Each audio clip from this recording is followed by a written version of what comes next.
하나님의 말씀 한 구절 읽도록 하겠습니다. 베드로전서 3장 10절 말씀.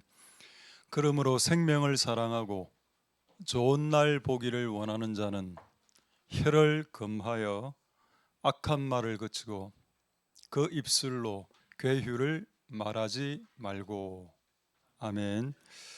제가 짧게 한 번만 더 기도하겠습니다. 할렐루야. 하나님 감사를 드립니다. 오늘 이렇게 주일날 우리를 모으셔서 이곳에서 하나님을 생각하고 예배케 하심을 감사드립니다. 우리의 찬양을, 우리의 마음을 올려드렸고 또 하나님으로부터 내려오는 하나님의 생각과 마음과 뜻을 듣길 원하니 하나님께서 직접 이야기해 주심이 마땅한데 그것을 굳이 인간을 통해서 대신 전달케 하시고 또 대신 듣게 하시는 이 오류가 많은 방법을 선택하신 하나님의 깊으신 뜻을 알 수는 없지만 오늘 우리에게 말씀해 주셔서 우리가 한 주간 승리할 수 있도록 축복하여 주시고 그리고 또 기도하면서 한 주간 승리할 수 있도록 도와주시옵소서. 하나님 뜻이 드러날 때 내 생각과 내 편견과 나의 생각들이 하나씩 사라지고 하나님의 생각만 남을 수 있도록 도와주시옵소서. 감사를 드립니다. 예수님 이름으로 기도드립니다. 아멘. 할렐루야. 우리 샬롬 임마누엘 한번 인사하도록 하겠습니다. 샬롬 임마누엘. 인사하는 동안 잠시 광고를 드리면 오늘 우리 5주차 원래 식사가 라면인데 오늘 우리 희망찬에서 분식으로 이렇게 준비를 해주셔서 저는 맛을 보고 가야 되는데 또 2시에 또 저는 양산에 설교를 가야 되기 때문에 여기서 1시 10분에는 나가야 될 것 같아서 혹시 여러분들이 제 끝까지 다 드시길 바라고 어쨌든 새롭게 이렇게 항상 섬겨주심을 감사드립니다. 할렐루야. 자, 베드로전서 3장 10절 말씀 가지고 오늘 제목 한번 보겠습니다. 입술의 열매. 입술에서 나오는 게 뭐가 있을까요? 이런 뭐 침이 나온다. 너무 좀 추저은 거고. 입술에서 나오는 게 뭐가 있습니까? 입술로 만들어낼 수 있는 게 말이 있고, 그다음 노래가 있습니다. 그리고 웃음이 있습니다. 이 세 가지가 입술로 만들어낼 수 있는 열매, 좋은 열매에 해당되고, 그다음 또 입으로 할 수 있는 게 뭐가 있나? 욕할 수 있죠. 욕하고 사람들을 무시하고 욕하고 비난할 수 있습니다. 그거는 입으로 만들어내는 나쁜 열매고, 입으로 만들어내는 좋은 열매가 말과 노래 찬송을 말하는 겁니다. 말과 노래와 웃음과 미소인데 오늘은 웃음 미소 이건 빼고 말과 노래 요 2가지만 오늘 여러분들과 같이 말씀을 나누도록 하겠습니다. 그럼 한번 질문해 보죠. 왜 열매가 중요한가요? 입술의 열매라고 했죠. 이 표현은 성경에 나오는 표현입니다. 히브리서 13장 15절에. 근데 왜 이 열매라는 게 중요할까요? 예수님이 하신 말씀에 마태복음 7장 말씀에 이런 말씀이 있습니다. 그들을 알려면 그들의 열매를 봐라. 그 열매를 어떻게 아나요? 여러분, 우리의 입이 열매를 만들어내는 신체 기관 중에 하나입니다. 그럼 입에서 나오는 어떤 사람의 입에서 나오는 말들을 지켜보면 이 사람 입을 통해서 열매를 만들어내는 인간인지 그렇지 않은 사람인지 알 수 있게 되고 그가 어떤 존재인지를 알 수 있게 된다. 사람은 여러분 외모로 판단이 불가능합니다. 왜냐하면 요즘은 다 외모 안에 보톡스가 들어가 있고 실리콘이 다 들어가 있고 보형물이 이미 다 들어가 있는 상태로 누가 그래 우스갯소리로 이야기하더군요. 천국 올라가면 그거 다 없어진다고. 원위치 된다. 실리콘, 보톡스 이거 다 없어집니다. 천국 올라가면. 예수님 오시기 직전에 실리콘을 맞아도 보톡스를 맞아도 하늘로 상승하는 순간 그게 다 빠지기 때문에 원형으로 올라가게 된다. 그때 우리는 서로를 보고 놀라게 될 겁니다. 쌍꺼풀이 풀리고 코가 낮아지고 광대뼈가 다시 늘어나 뭐 그렇게 되진 않겠죠. 어쨌든 그렇습니다. 우리의 외형으로 판단하기가 너무 어렵다. 요즘 외형을 너무 깔끔하게 입고 다니기, 특히 주일은 더 깔끔하게 입고 오기 때문에 여러분 눈빛은 이게 깔끔하게 입은 것이란 말입니까? 라고 주장하면 뭐 어쩔 수는 없고 그렇습니다. 그래서 우리를 아는 방법은 열매로 알아야 된다. 그리고 열매는 손으로 만들 수도 있고 발로 만들 수도 있지만 행동으로 만들 수도 있지만 말로 입으로 만드는 게 많고, 그래서 그 입술의 열매에 대해서 오늘 이 말씀을 통해서 같이 나눌 수 있는 은혜가 있기를 소망드립니다. 혀를 입술에 혀죠. 혀가 있어야 말이 되니까. 혀를 이제 경상도 말로 뭐라고 하는지 아십니까? 쎄라 합니다. 쎄. 자, 베드로전서 3장 10절 한번 보도록 하겠습니다. 베드로전서 3장 10절에 그러므로 생명을 사랑하고, 이 생명은 생명을 말하는 게 아니고 라이프를 말합니다. 라이프가 뭔가요? 인생이죠. 인생. 우리의 삶을 말합니다.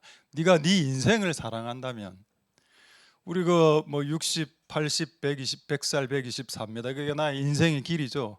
그 인생, 네가 살아가는 하루하루가 모여서 10년이 되고 100년이 되는 그 인생, 그거 네가 사랑하냐? 여러분, 이게 성경의 관점입니다. 하나님이 여러분들에게 인생이라는 그 인생의 길이를 선물로 주셨고, 이거 주신 분이 하나님이기 때문에 이거 좋아해야 된다는 겁니다. 왜 나를 가난하게 태어나게 했어요? 왜 나를 사지절단된 닉 부이치치로 태어나게 했어요? 라고 원망하고 그렇게 말을 할 수 없는 건 그걸 주신 분이 하나님이기 때문입니다. 다른 사람들보다 상대적으로 가난하게 태어날 수 있죠. 다른 사람들보다 상대적으로 공부를 못할 수도 있고 돈이 없을 수도 있습니다.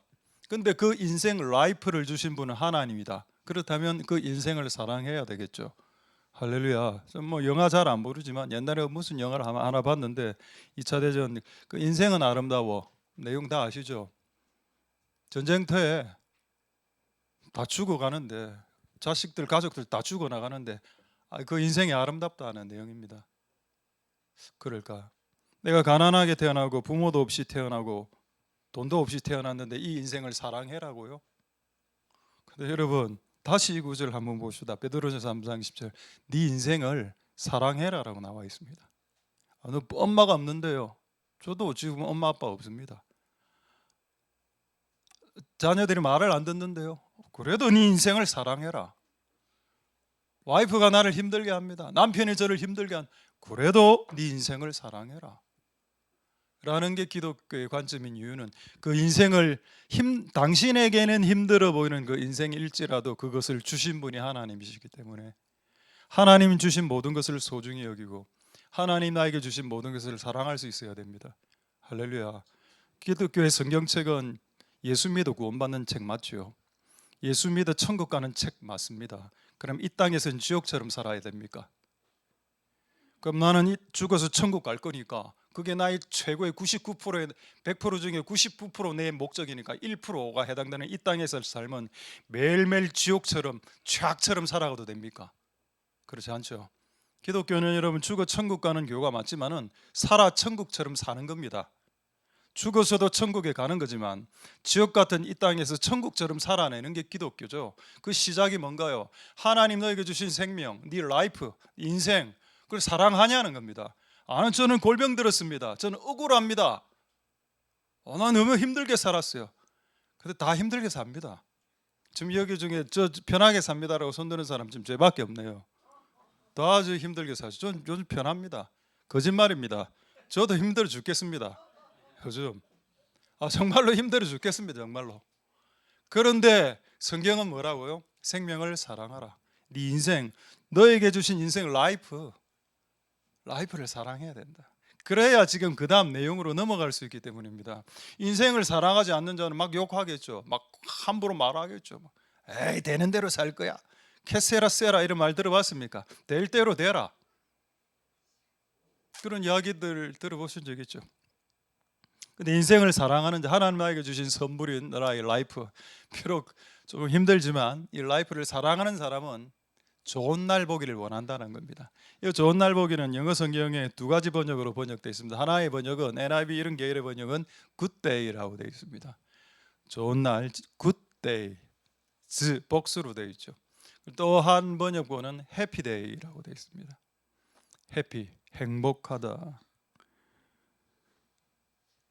예수님의 그 산상수훈이 전부 다 행복과 관련된 내용인지 아십니까? 마음이 청결한 자는 복이 있나니. 복 앞에 행을 집어넣어 보십시다. 마음이 청결한 자는 행복하나니. 인간이 이 땅에 태어나서 지옥 같은 인생인데 땅이 마귀가 장악하고 있는 땅이니까 이 땅에서 행복하게 살아가는 방법을 8가지 이야기한 것이 예수님의 산상수훈입니다. 할렐루야. 그럼 하나님의 뜻과 예수님의 뜻 안에는 우리가 이 땅에서 행복하게 좋은 날 보길 원한다, 행복하게 살아가길 원하신다라고 믿어야 된다는 겁니다. 비록 내 삶이 지금 불행하고 행복하고 전혀 거리가 멀어 보일지라도 하나님의 원뜻은 네가 행복하길 원한다. 그래서 구약 성경에 이스라엘아 너는 행복자로다. You are happy. You are happy man. 행복 안 한다요. 400년 동안 지금 광야를 수십 년 동안 광야를 헤매고 있습니다. 아침에는 만나, 저녁에 메추라기, 음식 종류 두 개밖에 없음. 오늘 음식 2개밖에 없습니다. 떡볶이와 오뎅을 메추라기로 보고, 떡은 이제 떡으로. 재밌는 이야기가 아닌데 웃어주시니 감사하십니다.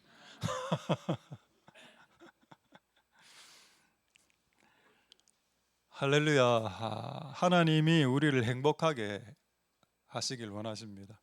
비록 아침에 떡밖에 못 먹고 저녁에 메추라기밖에 못 먹고 40년 동안 옷을 지어서 만들어 입지 못했죠. 심지어는 빨지도 못했습니다.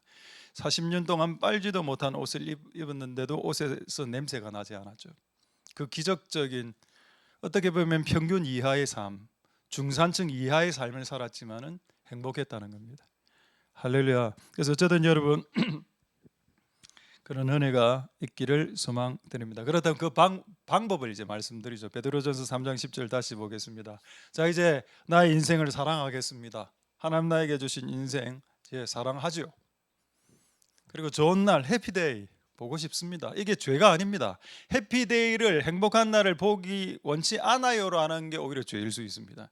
나는 지금보다 더 행복해지고 싶고, 나는 지금보다 더 굿데이, 좋은 날을 살고 싶습니다 라는 것은 인간의 욕구입니다. 그 인간의 욕구를 만들어주신 분이 하나님이기 때문에 그 욕구를 드러내는 것은 죄가 아닙니다. 배가 고플 때 난 밥 먹고 싶으려고 말하는 것은 죄가 아니라는 겁니다. 좋은 날 보기를 원하는 자는 시작이 뭔가요? 혀를 금하라. 이게 얼마나 충격적입니까? 자, 제가 성경 구절 한번 바꿔보겠습니다.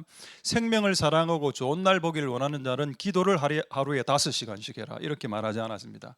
네가 생명을 사랑하고 좋은 날 보기를 원하는 자는 선교를 해라. 이렇게 말하지도 않았습니다. 네가 생명을 사랑하고 좋은 날 보기를 원하는 자는 전도도 많이 하고 예배도 많이 보고 예배자가 되고 뭐 이런 것도 없어요. 뭡니까? 생명을 사랑하고 좋은 날 해피데이, 네 인생 해피라이프 꿈꾸냐? 네 입을 바꿔라. 얼마나 여러분 단호하며 얼마나 심플하며, 하나님의 말씀은 단호하며 심플하며 명확하며 명료하다라고 했습니다. 네 혀를 바꿔라. 네 혀가 바꾸어지지 않는 한 네 인생 가운데 행복은 없다. 이게 성경의 결론이군요. 할렐루야. 그럼 행복한 사람들의 특징이 뭔가요? 말이 거칠지 않습니다. 저는 행복하게 사는 사람들 중에 말이 거친 사람을 보지 못했습니다. 말이 쌍스러운 사람들을 보지 못했고 욕하는 사람들을 보지 못했습니다. 좋은 날 보기를 원하는 자는 혀를 금해라. 악한 말 스톱하고, 괴유는 뭔가 하면 거짓말하는 겁니다. 거짓말을 2단어로 사기라고 하죠. 사기친다. 거짓말하고 사기하고 이런 거 안 한다. 네 인생에 사기치는 거 끝내고, 네 인생에 거짓말하는 거 끝내고, 그리고 악한 말 그만두고, 쌍스러운 말, 음담패설 그만두고, 온갖 잡스러운 말 그만두면 행복이 시작된. 난 이게 이해가 안 됐다는. 아니, 이건 기도도 아니고 전도도 아니고 무슨 경건하게 살아다. 맞죠? 말을 함부로 하지 않는 건 경건하게 사는 건 맞는데 좀 더 그냥 명확관화하게 그냥 경건하게 사세요 이렇게 하든지. 근데 말 조심하세요거든 이 오늘의 내용이. 할렐루야. 그래서 우리 한 주간 한번 씨름을 한번 해보겠습니다. 여러분 현장과 학교와 아르바이트 장소에 가정에 나가셔서 말을 금할 수 있는지를 말입니다.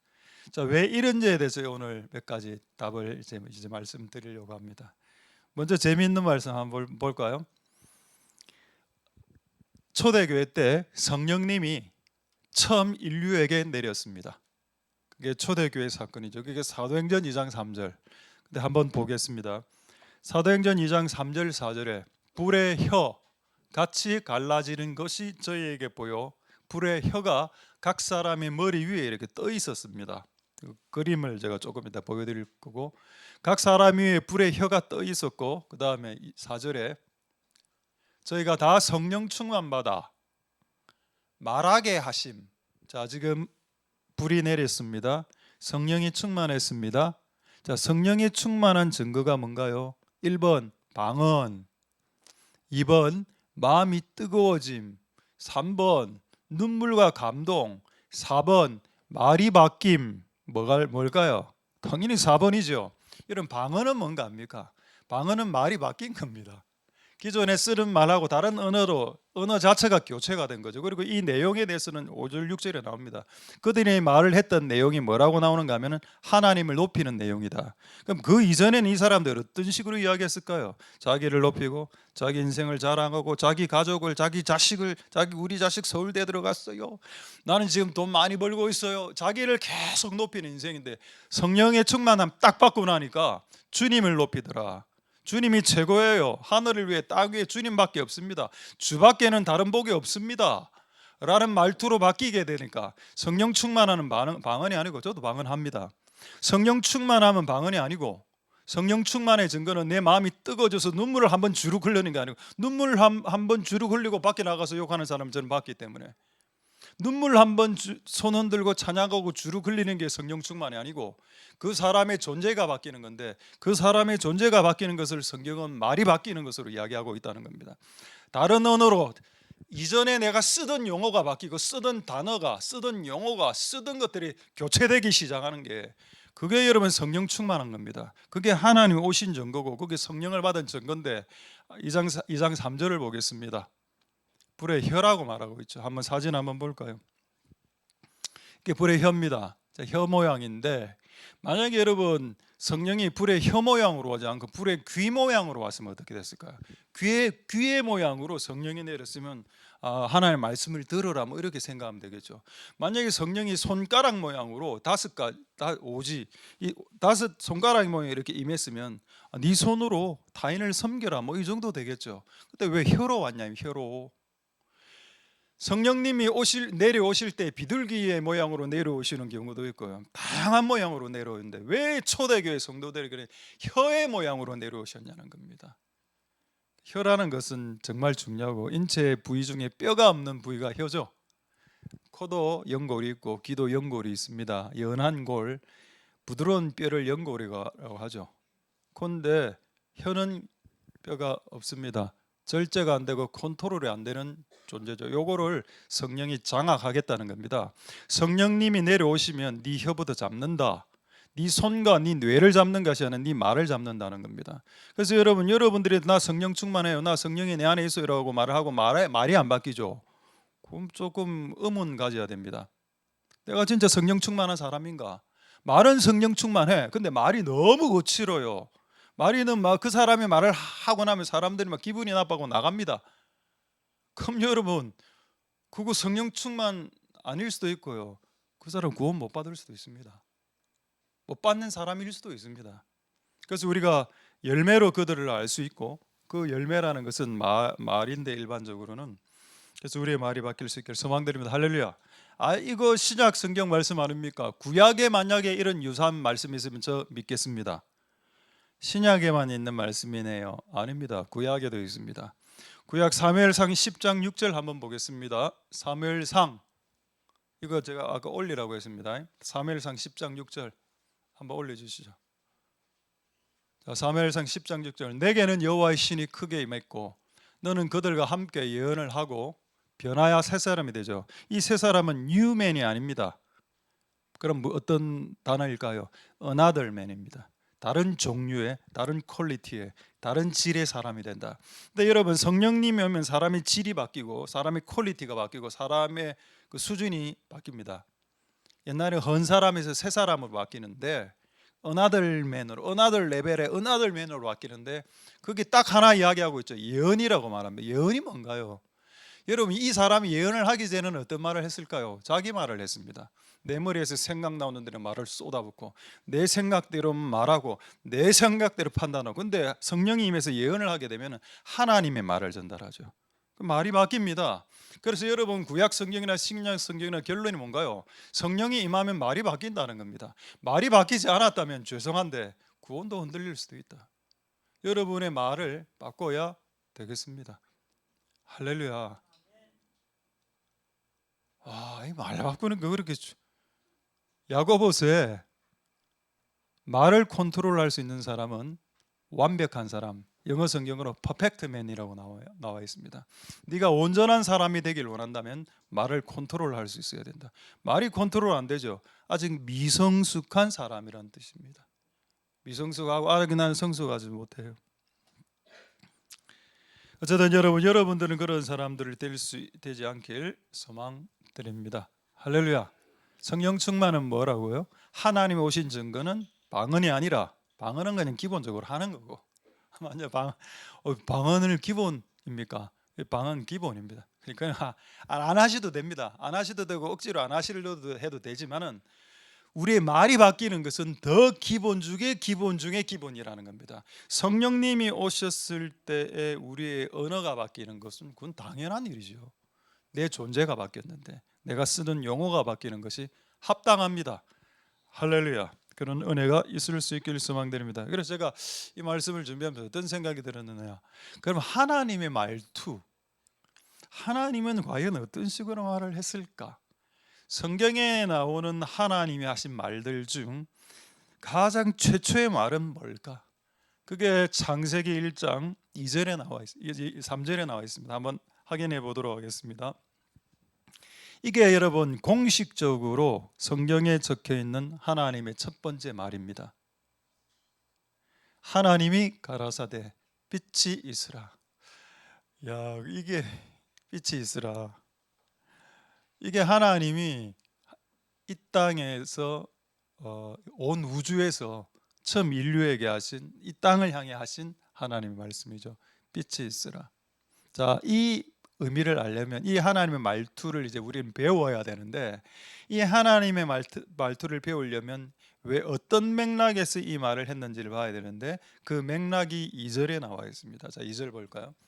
땅의 상태가 세 가지죠. 하나는 혼돈, 영어로는 카오스입니다. 카오스 상태. 공허, 목사님 공허해 죽겠어요.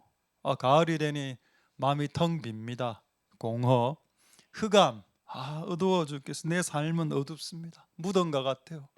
어두컴컴합니다. 이겁니다. 이 세 가지죠. 지금 상태가 어떤 상태인가 하면은 카오스 상태고, 정렬이 안 되고 질서가 잡히지 않고 막 너무 뒤죽박죽 엉켜 있고, 카오스. 너무 텅 비어 있고 채워지지 않고, 밥을 먹어도 배가 고프고, 재밌는 TV를 보고 뭐 넷플릭스를 봐도 공하고 채워지지 않는 상태. 그 너무 어둡고, 사람이 어둡고 우울하고 어두컴컴하고 항상 낙심해 있고 절망해 있는 이 상태에서 이 상태를 하나님 보았습니다. 그런데 제일 먼저 하나님 하신 말씀이 뭔가요? 빛이 있으라. 자, 여러분, 마귀라면 어떻게 이야기했겠습니까? 만약 마귀의 말투를 한번 배워봅시다. 마귀라면 어떻게 했을까요? 이렇게 이야기했을 것 같습니다. 계속 어두워라. 계속 공허해라. 계속 그냥 카오스 상태로 살아라. 그냥 그래 살다가 죽어라.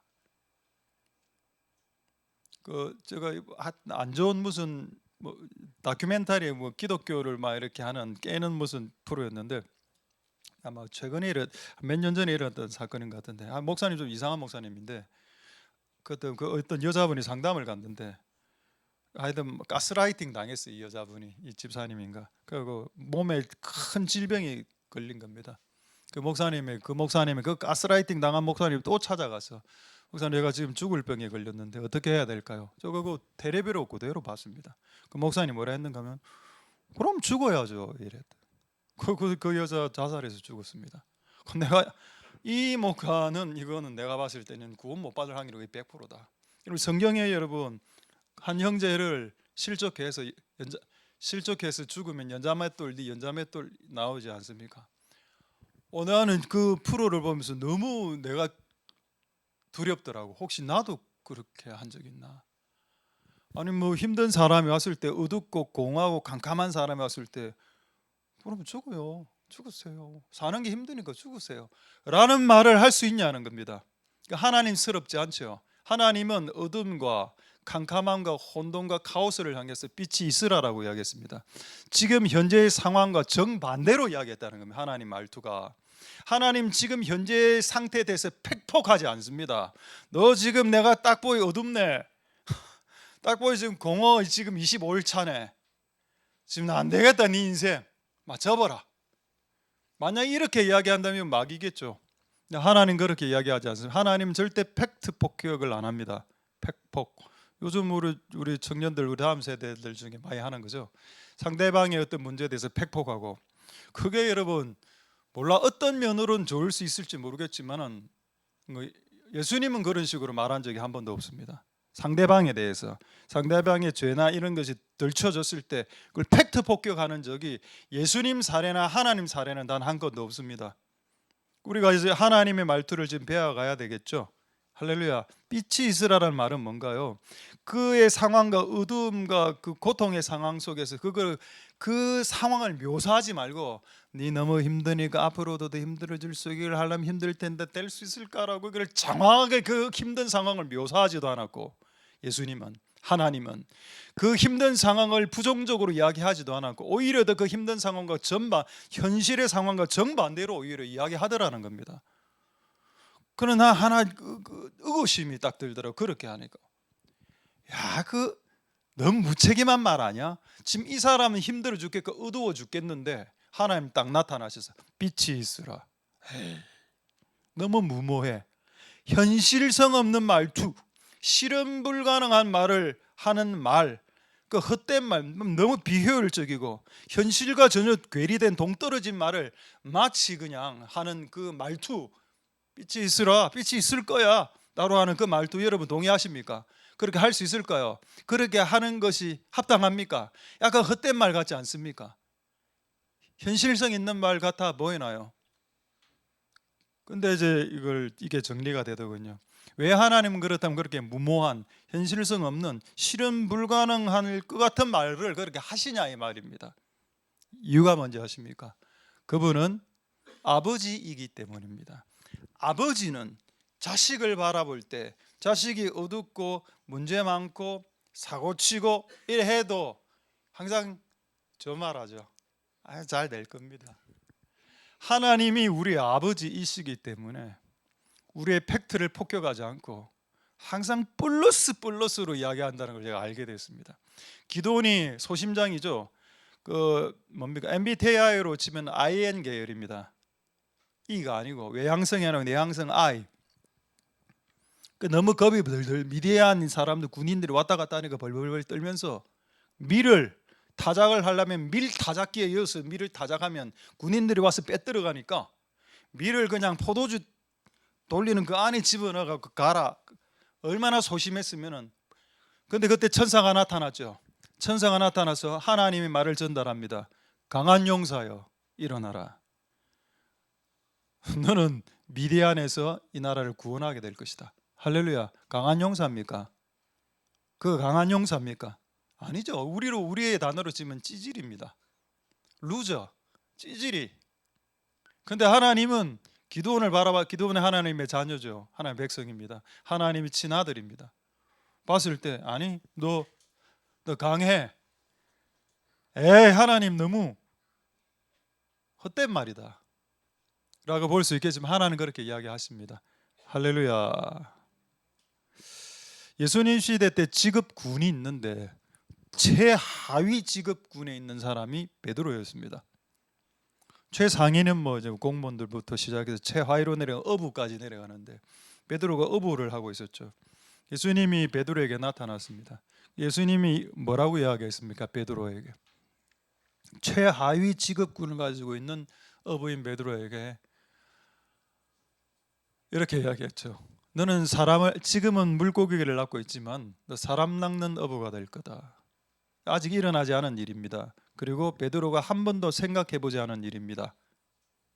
베드로가 이렇게 이야기할 수 있겠죠. 저는 물고기 잡는 사람입니다. 아니다. 너는 사람 낚게 될 거다. 할렐루야. 왜 하나님은 이런 식으로 인간에게 이야기하실까? 그건 아버지이기 때문이다. 아버지는 자식을 항상 이렇게 과장하고 포장하고 좋게 이야기합니다. 근데 옆집 아저씨는 팩트 폭격하죠. 우리는 이렇게 하면 우리 자녀가요 서울대 들어갈 거예요 이야기합니다. 근데 옆에 있는 아저씨는 옆집 아저씨는 우리 자녀를 보고 뭐라 하는가 하면 예를 드는 겁니다. 제 서울대 못 갑니다. 군대나 보내세요. 솔직히 그게 맞아. 그게 맞지만 하나님은 그렇게 말하지 않는다. 그렇다면 우리가 그리스도인으로서 우리 아버지가 하나님이시고 그럼 우리는 어떻게 이야기해야 될까요? 그것을 오늘 한번 보자는 겁니다. 그래서 여러분 팩트 폭격도 좋고 현실을 사실을 세밀하게 나열하는 것도 좋습니다. 때론 그게 필요한 때가 있으니까요. 그러나 관계 속에서는 인간관계 속에서는 하나님스럽게 말하는 것이 더 낫지 않을까 그런 은혜가 있기를 소망드립니다. 할렐루야. 이제 큰 주제 두 가지를 더 이야기하겠습니다. 제가 이 성경을 쭉 이렇게 이 주제로 읽다가 어떤 생각이 들었는가 하면 그렇다면 한 인간이 어떤 말을 했을 때에 하나님이 임하는 말이 있겠네. 성령이 임하고 은혜가 임하고 치유가 임하고 기적이 일어나는 말이 있을 것 같고 어떤 사람이 어떤 말을 했는데 치유가 떠나가고 축복이 떠나가고 성령이 떠나가는 말도 있겠네. 근데 후자는 부정적이기 때문에 오늘은 안 하겠습니다. 오늘은 긍정적인 이야기만 하겠습니다. 어떤 사람이 어떤 이야기를 했는데 막 성령이 내려오는 겁니다. 이런 내용이 성경에 많습니다. 어떤 사람이 어떤 말을 했는데 갑자기 자기 자식이 치유가 되는 겁니다. 수로보니게 여인. 어떤 사람이 어떤 말을 딱 했는데 갑자기 막 영안이 열리면서 막 이런 현상들이 일어나는 게 성경에 여러 개가 있는데 시간 관계상 한 두세 가지만 이야기하겠습니다. 첫 번째, 역대하 20장 12절 보겠습니다. 성령을 부르는 말입니다. 하나님을 오시게 하는 말, 성령의 임재를 촉발시키는 말, 다른 말로 사탄을 떠나가게 하는 말, 그리고 하나님을 오시게 하는 말이 있다는 겁니다. 그래서 여러분들이 하나님을 오게 하는 말투, 성령이 임하시게 하는 말투로 2025년 살아갈 수 있기를 소망드립니다. 역대하 20장 12절에 지금 큰 전쟁이 일어났습니다. 이스라엘은 이걸 감당할 수 있는 능력이 없었습니다. 그런데 이 사람이 어떻게 이야기했냐? 우리를 치러 오는 이 큰 무리를 우리가 대적할 능력이 없고 어떻게 할지도 모르고, 이 내용이 영어 성경으로는 이렇게 되어 있습니다. I don't know what to do. I don't know how to do. 이 무슨 말인가 하면은 내가 지금 뭔가를 해야 되는데 할 수 있는 방법 how도 모르겠고 what to do 무엇을 해야 될지 내용도 모르겠다는 겁니다. 그럴 때 있죠. 너무 상황이 사건이 크게 터지면 내가 how 어떤 방법을 써야 될지도 잘 모르겠고 그 무슨 내용으로 해야 될지도 모르는 상황이 발생합니다. 그런 상황이 실제 이들에게 발생했고 인생을 살아다 보면 이런 여러 번 경험 정말 수십 차례 하게 될 겁니다. 자, 그렇다면 여러분도 이렇게 고백하여죠. 하나님, 내가 이 문제 때문에 대적할 힘이 없고요. 그리고 방법도 전략도 없습니다. 미치겠습니다. 이래 끝났으면 성령이 아님합니다. 끝말이 중요하다는 끝말이 앞에 부분 두 구절은 팩트죠. 내 능력 없고 방법 기술 없고 전략 없으니까 이 팩트 폭격 맞습니다. 그렇게 말하고 끝을 내면 안 되고 그러면 하나는 안 오시니까 그 다음 말이 중요한데 그 다음 말이 뭔가요? 오직 능력 없고 방법 없어서 주만 바라봅니다. 왜? 주님이 방법이시고 주님은 온갖 방법을 다 갖고 계신 분이고 주님은 온갖 능력을 다 갖고 계신 분이시니 오직 주만 바라봅니다. 이거 노래로 만들었지 않습니까? 가스펠로 주만 바라볼지라. 이런 노래가 얼마나 많습니까? 주를 바라보라 라는 노래들이. 자, 이렇게 말했죠. 여러분 이게 기도입니까? 말입니까? 나 아무리 생각해도 여러분 이거는 그냥 말 같아 보이더라고. 그냥 한탄하는 거죠. 하나님 진짜 힘 없습니다. 못하겠어요. 죽겠어요. 오직 주님 바라봅니다. 이래 말을 했는데 하나님 반응 보겠습니다. 14절에 여호와의 신이 회중 가운데 레위 사람 야하시엘에게 임해버렸습니다. 그 막 예언이 나오죠. 이 전쟁은 너에게 속한 것이 아니다. 내가 싸운다. 승리한다. 이런 내용이 내려옵니다. 중요한 게 뭔가요? 야하시엘에게 14절 여호와의 신이 회중 가운데 사람에게 임했다는 겁니다. 자, 이 회중 가운데 성령이 임하기 전에 어떤 말을 인간이 했나요? 다시 한번 올라가 봅시다. 12절에 딱 한 문장 했습니다. 오직 주만 바라봅니다. 그럼 여러분 이 문장은 성령을 부르는 말이 될 수도 있다는 겁니다. 여러분의 위기의 순간에 하나님 원망할 수도 있죠. 억울합니다. 억울해 죽겠습니다. 이렇게 말할 수도 있죠. 그러면 억울은 하겠고 약간 기분은 좋아질 수 있지만 하나님은 안 옵니다. 억울합니다라고 말하지 말고 말을 했다 하더라도 억울하지만 오직 주만 바라봅니다로 가는 게 맞다는 겁니다.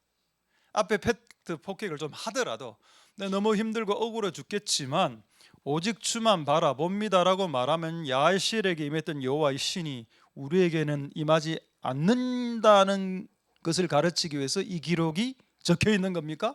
아니죠. 그런 상황에서 오직 주만 바라봅니다라고 말할 때 야실에게 수천 년 전에 임했던 그 성령이 지금 현재 너에게도 임할 수 있다는 걸 가르쳐 주기 위해서 이 성경에 기록된 거 아닙니까? 할렐루야. 그래서 말이 중요하다는 겁니다. 여러분이 감당할 수 없는 문제가 터졌을 때 오직 주만 바라봅니다라고 말할 때 성령이 역사한다는 겁니다. 할렐루야. 그리고 이 사람 말 바뀌었죠. 이게 방언이 아니고 예언이 아닐지라도 이 사람 말 바뀌었습니다. 옛날엔 이 사람 원망하는 사람이었습니다.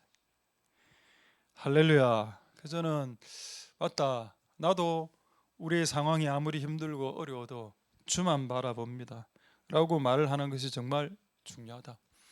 성령을 불러내는 말이 있습니다. 자, 이제 기적을 불러내는 말을 한번 보죠. 마가복음 7장 27절 한번 보겠습니다. 스로보니게 여인인데 마가복음 7장 27절에 예수님이 여자의 자존심을 너무 많이 끌었습니다. 이 내용의 본 내용은 뭔가 하면은 너 개다라는 뜻입니다. You are dog. 야, 자녀의 떡을 개에게 안 준다.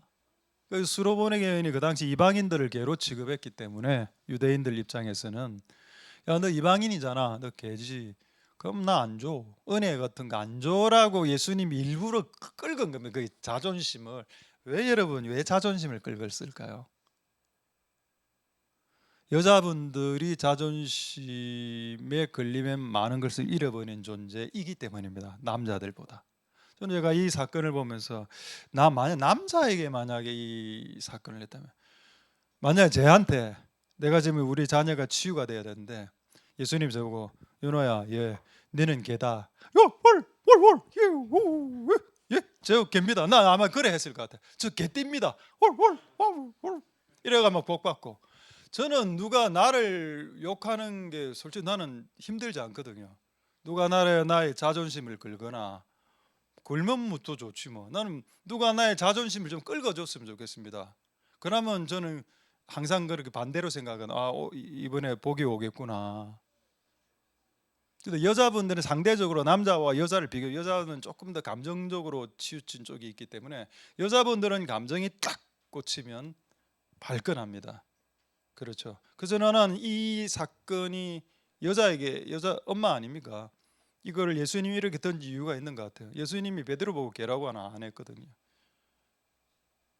그럼 여러분 여자분들이 우리 이쪽에 한 50%는 여자분들이니까 여자분들이 자존심을 상했을 때 그때 말을 잘해야 된다는 겁니다.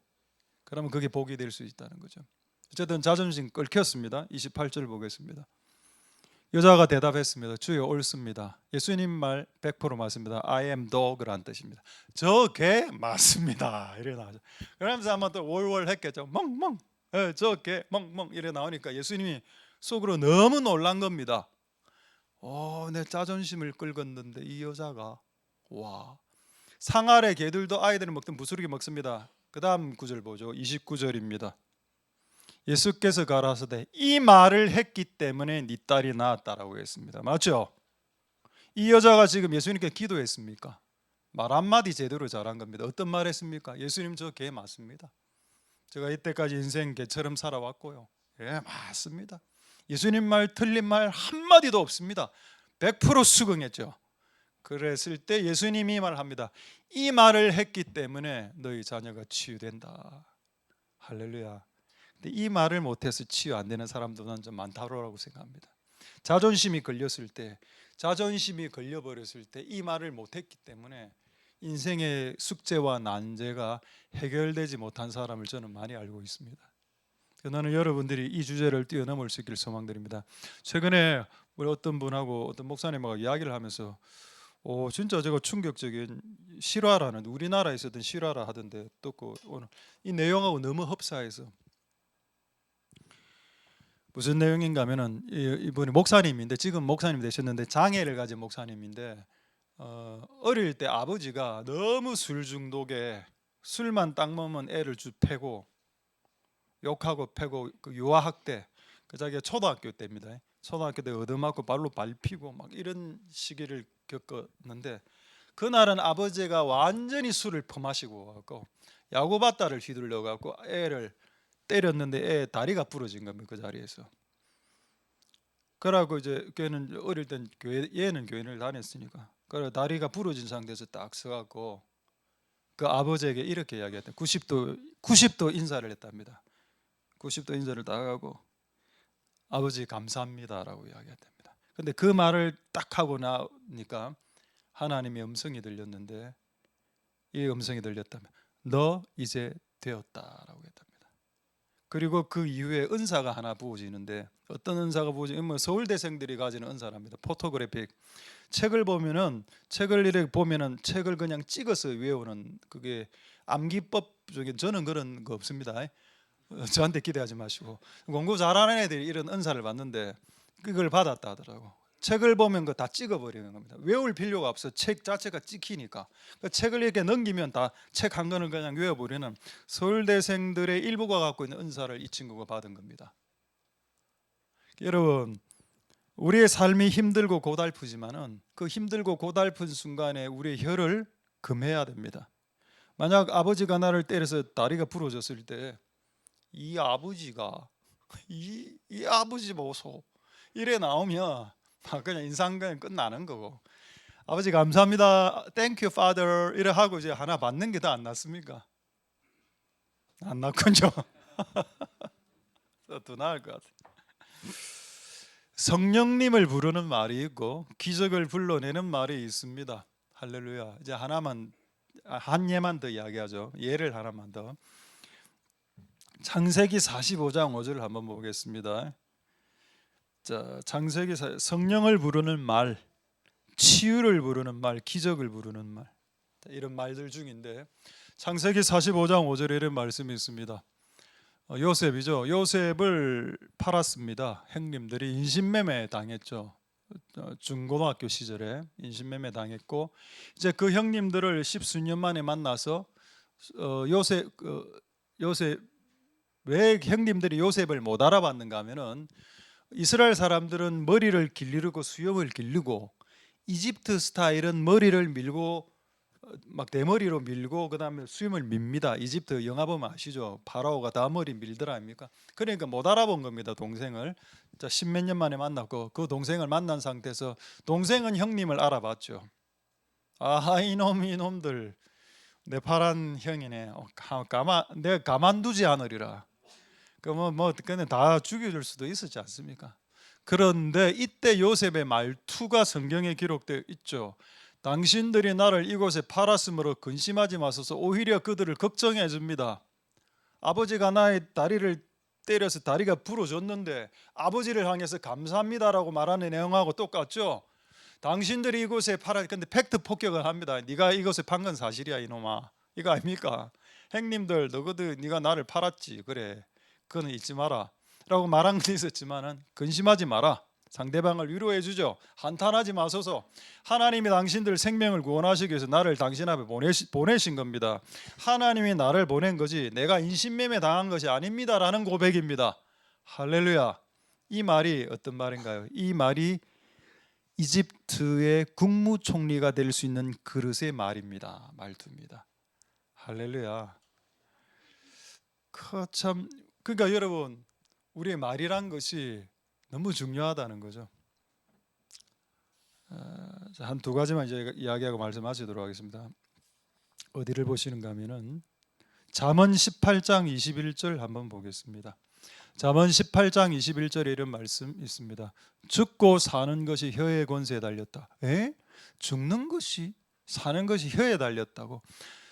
로마서 10장 10절에 이런 말씀이 있죠. 사람이 예수님을 마음으로 믿어 의에 이르고 입술로 시인하여 구원에 이른다.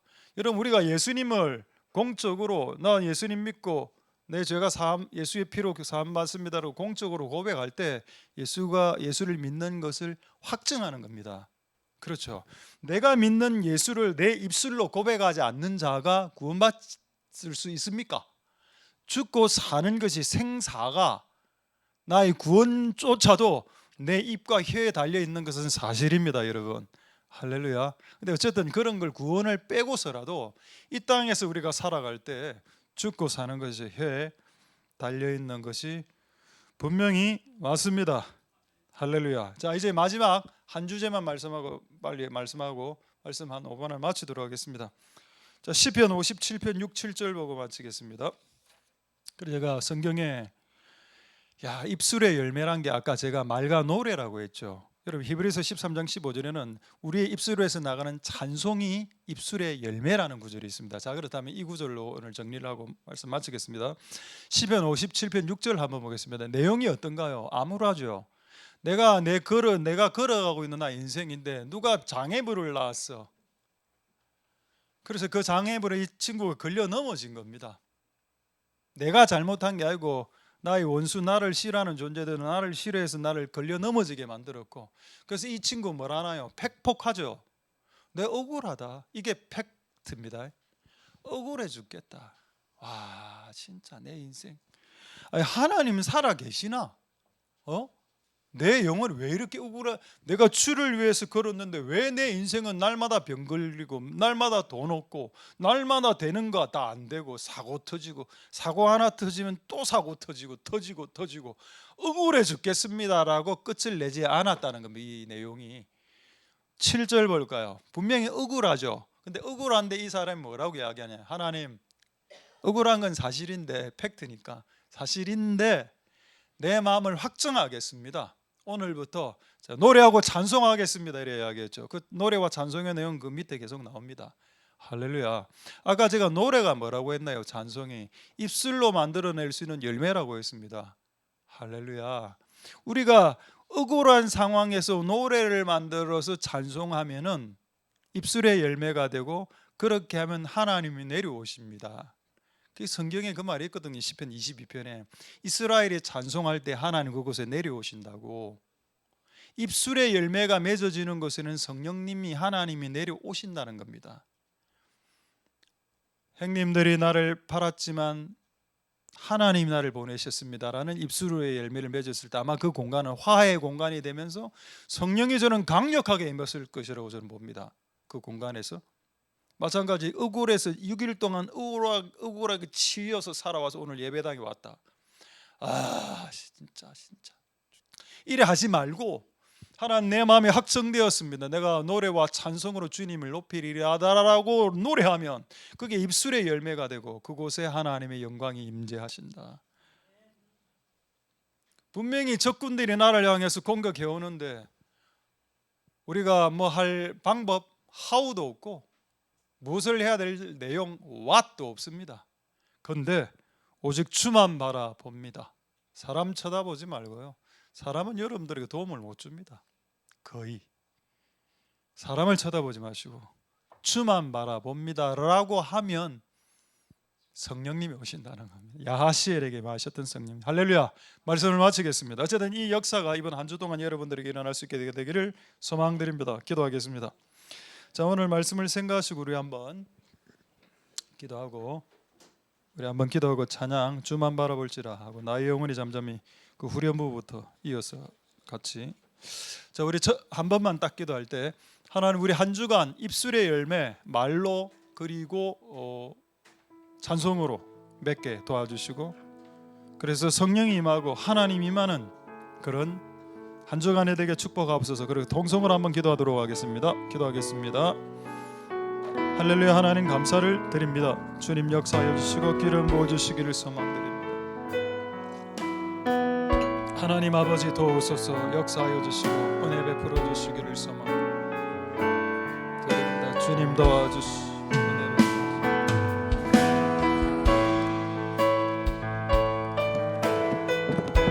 하나님 아버지 도우소서.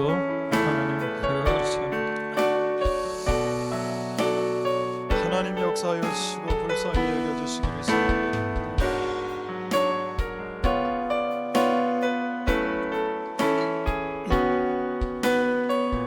하나님 우리를 긍휼히 여겨 주시고 불쌍히 여겨 주시옵소서. 하나님의 사랑을 사모하자. 하나님의 평안을 바라보는 자, 너의 모든 것 창조하신 우리 주님, 너를 얼마나 사랑하시는지 하나님께 찬양과 경배하자. 하나님의 선하심을 닮아가는 자, 너의 모든 것 창조하신 우리 주님이 너를 찾아며 사랑하셨네. 하나님 사랑의 눈으로 너를 어느 때나 바라보시고, 하나님 인자한 귀로서 언제나 너에게 귀신이 어두움에 밝은 빛을 비춰주시고, 너의 작은 신음에도 응답하시니 너는 어느 곳에 있든지 주를 향하고 주만 바라볼지라. 다시 한번 찬양하겠습니다. 하나님의 사랑을 하나님의 나를 알아본 자, 너의 모든 것 창조하신 우리 주님이 너를 얼마나 사랑하시는지 하나님의 찬양과 하나님의 선하심을 닮아가는 자, 너의 모든 것 창조하신 우리 주님이 너를 찾아며 사랑하셨네. 하나님 사랑의 눈으로 너를 어느 때나 바라보시고, 하나님 인자한 귀로서 언제나 너에게 이시니 어두움에 밝은 빛을 비춰주시고, 너의 작은 신음에도 응답하시니 나는 어느 곳에 있든지 주를 향하고 주만 바라보. 어둠의 밝은 빛을 비춰주시고, 어둠의 밝은 빛을 비춰주시고, 너의 작은 신음에도 응답하시니 나는 어느 곳에 있든지 주를 향하고 주만 바라 밝은 빛을 어둠에 밝은 빛을 비춰주시고 너의 작은 신임에도 응답하시니 어느 곳에 있든지 주를 향하고 주만 나. 마지막으로 어두움에 밝은 빛을 비춰주시고 어둠에 밝은 빛을 비춰주시고 너의 작은 신임에도 응답하시니 어느 곳에 있든지 주를 향하고 주만 바라보시라. 주만 바라보.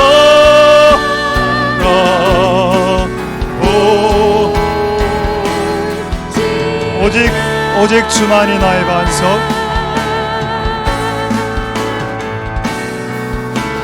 주만이 나의 반석, 나의 구원이시니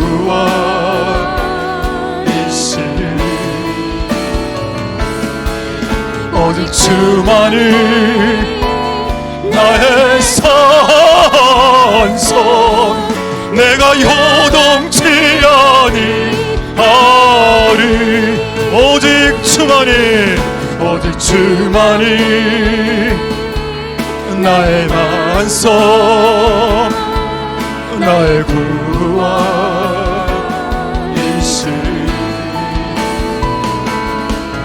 오직 주만이 나의 산성, 내가 요동치 아니하리. 오직 주만이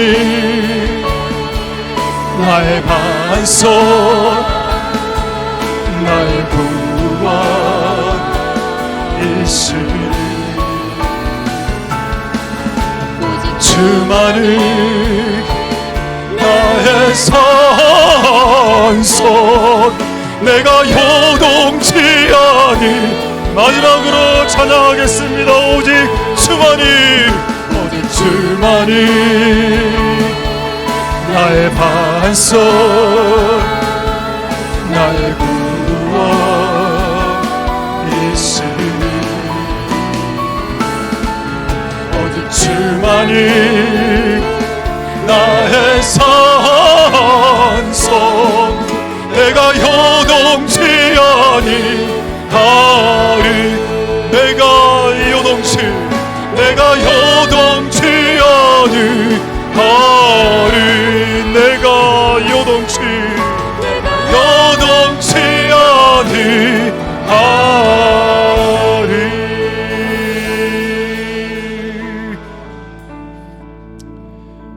할렐루야. 하나님 감사를 드립니다. 어둠과 공허와 혼돈과 캄캄함이 가득한 곳에서 하나님은 그냥 그 상태로 살아라 라고 하지 않고 빛이 있을 것이다, 앞으로 너희 인생의 미래에 빛이 있을 것이다 라고 현실 팩트를 말하시기보다는 미래의 소망을 이야기하는 것이 주님의 말투입니다. 우리의 구주의 말투이셨습니다. 어떻게 보면 현실성 없어 보이고 실현 불가능하고 헛된 말 같아 보이는 말을 왜 그렇게 자주 하시는지 우리를 향해서 마치 아버지가 자기 자식을 항상 좋게 보고 곱게 보고 아름답게 보는 것과 같은 이치로 그분은 우리 아버지시라.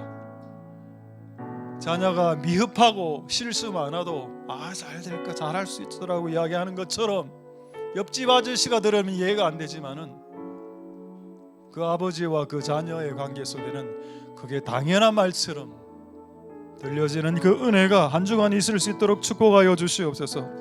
억울합니까? 여러분 인생 억울하십니까? 그래서 하나님을 향한 원망이 나오십니까? 잘 생각해 보십시오. 이 땅의 인생들 중에 억울하지 않는 인생이 있겠습니까? 그런데 시편 57편 말씀에 그 억울했던 그 인생이 하나님 나 억울합니다라고 이야기하고 난 이후 하나님 내 마음을 확정하겠습니다. 오늘부터 하나님을 찬송하겠습니다 라고 입술의 열매를 만들기로 작정한 내용이 성경에 나오지 않습니까? 하나님 우리의 입으로 말을 만들어낼 수 있고 입으로 노래를 만들어낼 수 있는데 이 입으로 말과 노래를 잘 만들어내어서 열매가 되고, 그래서 내가 말하고 노래할 때 성령이 임하고 야시엘에게 임하셨던 그 성령님 임하는 역사, 불의 혀처럼 우리의 말이 바뀌는 역사, 그런 은혜가 있을 수 있도록 축복하여 주옵소서. 그런 한 주간의 승리의 삶이 될 수 있도록 축복해 주시옵소서. 감사드립니다. 예수님 이름으로 기도드립니다. 아멘. 여호와는 내게 복을 주시고 너를 지키시길 원하며 여호와는 그 얼굴로 내게 비치사 은혜 베푸시길 원하며 여호와는 그 얼굴로 내게로 향하여 대사 평강 주시기를 원하노라. 주 예수 그리스도의 은혜와 하나님의 사랑과 성령의 교통하심 너희 무려 함께 있을지어다. 아멘.